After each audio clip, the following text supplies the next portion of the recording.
people on the planet who gotten that close to Jerry Jones. So for a lot of people, they think about Jerry Jones from the outside view, but you were able to actually get close to Jerry Jones. So tell us, what is Jerry really like when you get that close to him? Jerry is cool. It's so funny because I think that because I work in news and I'm used to interviewing people, I'm used to kind of what covering someone looks like. It's different when you're around somebody when they're not on, so to speak. And so for me, he would come once a week and we would do an interview. We'd have a set list of questions. There wouldn't be a ton of surprises. Let's keep it real. Exactly. But I love to tell people my favorite Jerry Jones story. So there was one time he was coming to tape his regular show and we had done all this prep work and got everything ready. And it was somebody's birthday. And we had this Costco cake. You know the Costco cake. Right. Yeah.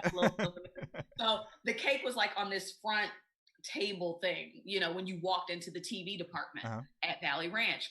So Mr. Jones comes in, we sit down, we do the interview, we walked out, and I saw him. I promise you. He comes out, he's walking, you got to walk past the table with, a little Costco cake. Stop, backed up, got a little slice, turned back like, I love this, and walked out. I mean, when I tell you, Jerry has this really amazing quality where he can make you feel like you're the only person in the room.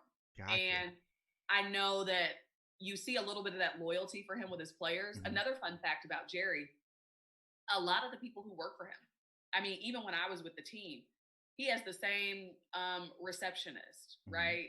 Miss Marilyn, she's been with him forever. Rosie, his security guard, has been with him forever. I mean, since his days in Arkansas.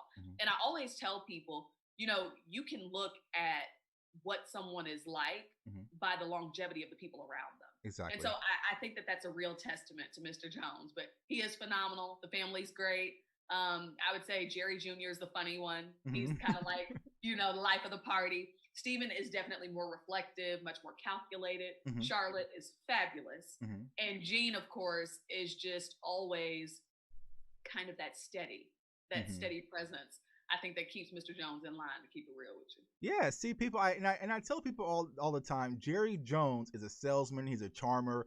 Like, even when I watch interviews and the season's going poorly, and I tweeted this the other day, the whole situation when Tony Romo was hurt and Brandon Wheaton was going to be our backup quarterback, and Jerry Jones came out and said, Brandon Wheaton has one of the best arms he's ever seen in football, and he winked to the camera. I started believing, like, okay, we got a quarterback. We're okay. And so that's just what Jerry is. I mean, he's a charmer, but a lot of people share that same sentiment when it comes to Jerry Jones. He's just a very personable person. I think sometimes the outside point of view can kind of paint him as the evil villain, but you hear all the players talk about Jerry and how they love working with Jerry, from Emmett to Dez to the list goes so on and so on. So a lot of people really, really like Jerry Jones and his personality and what he brings as a person, not just as an NFL owner. So you mentioned that there was a lot of memories when you worked for the Dallas Cowboys. So what is, besides the Jerry Jones situation, what was one of your favorite memories? Oh gosh, there are so many. So when I started working there, I was 21, right? And everybody knew me kind of as the chick who was not the glamazon, right? You work for a team, right? You're around professional athletes, right? You know what that comes with, right? So exactly. You see a lot of glitz, a lot of glam, right. A lot of 18-inch heels and all that crap. Yeah. And I'm like, no, I'm gonna roll this cable. You need to pick up this, you need to get this tripod. You need me to get this gear. I got you. Right. What you need? We need to interview with someone. I would track their tails down. Right. For me, it was always about the work. I always felt like if I worked hard and proved myself, then I would be respected. And it turned out to be the case. So one of my best buds on the team was Andre Gerard. He was the center when I was there. Fantastic player, but he would play all these practical jokes on me, man. It would be, I would be coming back from open locker room. We would get interviews and stuff like that. He would TP my desk. Oh. They would wrap my car. I mean, they would do all kinds of foolishness. Right.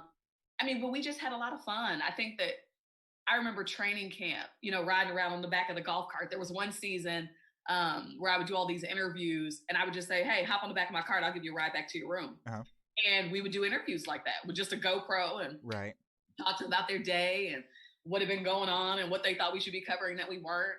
And I love Tashard Choice. These are going to be some names that probably would be very little to folks. So some of the kids were probably like, who is he talking about? Like Tashard Choice, Andre Gerard. So one of my favorite personal stories, I was thinking about cutting my hair.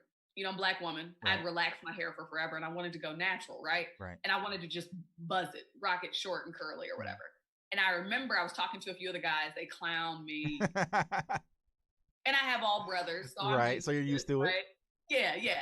And I remember I was out getting up, going for a run early one morning, and Des Bryant, one of my favorite men to ever wear the 88. Do you hear me? I stand by Des. I stand by Des too. Des ride or die. He told me, he was like, Dave, you want to cut your hair? Forget what they talking about. Cut it. You'll be beautiful no matter what. And walked off. And I think that it is so easy going back to for people to become villainized when it's the media or a perception. And I hate the term the media. Okay. Right. Say the institution you mean. Right. This podcast, this radio host, this TV anchor. Don't lump everybody in as one as the media. Exactly. But Des has done so much out in Lufkin, where he's from, in East Texas, hosts a big barbecue once a year, buys all this food and clothes and shoes for the kids and plays games. Those oftentimes are deposits that they make out of the goodness of their heart that people don't really get to see. Right. And I mean, I can think of so many great memories. Jerry always hosts a media party, for everybody covering the team at training camp. And so we would go out, Jerry would buy, a few beverages. Just you. He always, and then the epic Christmas parties. That's one of the best things about working for the Cowboys. So give a little insight to the Dallas Cowboys Christmas party, because a lot of people watching this channel right now will probably never have access to that, including myself. Maybe one day, but it's fun. It's always at the stadium, top of the line. There's food and there's drinks and they have great entertainment. And the really cool part about it, you have people who work at the stadium. You have people who work, at the facilities. You have coaches. You have players. You have the Jones family. It's literally everybody. And you're all in a room together, just having drinks and having food and talking and catching up. And it's such a jovial atmosphere. I think that the Jones family really wants to have that family atmosphere and environment. And it really comes through. They also, before like the adult Christmas party, they host an amazing party for the staff and their kids. They have the best children's Christmas party on the field at the stadium.